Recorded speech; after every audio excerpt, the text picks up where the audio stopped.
Nice little car vacuum cleaner here, the Cherylon, but be careful, this can only be plugged into the outlet in here in the car, nowhere else, unless you have an adapter or something. It can't be plugged into your regular AC outlet in your house, just the DC. So you got the usual. Got a crevice tool, long tube, spare little fuse in the other one, crevice tool,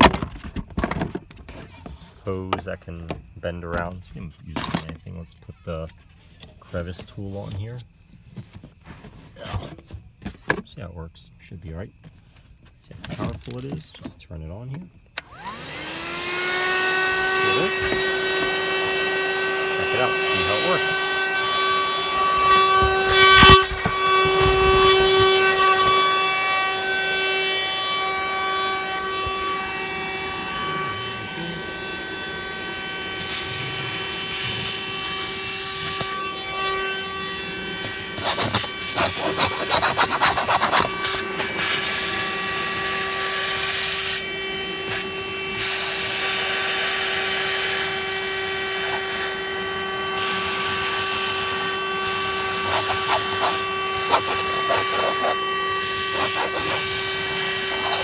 Pretty powerful, to say the least. There you go.